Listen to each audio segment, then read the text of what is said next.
Faadmo Maxamed Abuukar ayaa idin la socodsiinaya waxaana marka hore ku bilaabaynaa qodobada wararka caalamka iyo Kawsar Maxamed Kawsar. Sanad Faadmo. Wararka laga helayo booliska Soomaaliya ayaa sheegaya in weerarkii xalay lagu qaaday hotelka Maka al-Mukarrama ee magaalada Muqdisho ay ku dhinteen in ka badan 20 qof halka dhaawacna uu 50 kor u dhaafay.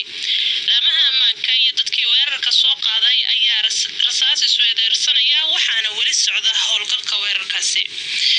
Dagaalyahanada Taliban ayaa weeraray saldhig ciidan oo ay leedahay Afghanistan oo ku yaal gobolka koonfureed ee Helmand.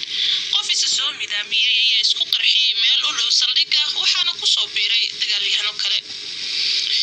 Duuliyihii waday diyaarad laga leeyahay dalka Hindiya oo Arbacadiina soo dhaafnay gacanta ku dhigeen Pakistan ayaa la filayaa maanta oo Jimco ah uu dalka dib ugu laabto.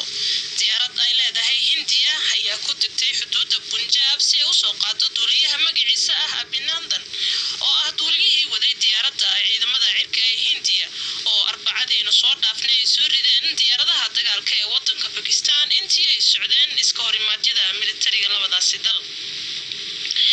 Bangladesh ayaa u sheegtay golaha ammaanka ee qaramada midoobay inaysan aqbali doonin inay qaabisho muslimiinta Rohingya ee ka soo qaxay xuduudda Myanmar waxayna ku eedeeyeen dowladda Burmesa inay qaaday ballanqaadyo been ah.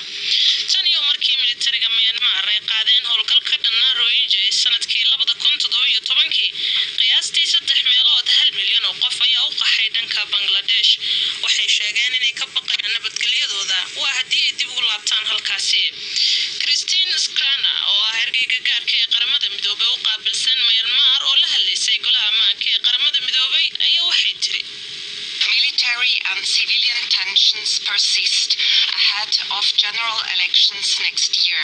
Xasaradaha militariga iyo rayidku way taagan yihiin iyadoo ay nagu soo aadayeen doorashooyinka guud ee sanadka soo socda.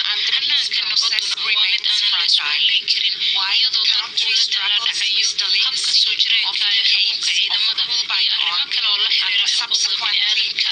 Dhanka kale waxaan ka walaacsanahay in dagaalka culus ee lagu qaaday ciidamada Arakan uu saameyn dadaalada la xiriira iska soo laabashada qaxootiga. Waxaan dhammaan dhinacyada ka codsaday dhowridda shacabka iyo inay xil iska saaraan shuruucda xuquuqda bini'aadamka ee caalamiga ah iyo tan bini'aadanimo and uphold their responsibilities under international humanitarian and human rights law. Ugu dambeyntiina waaxda u qaabil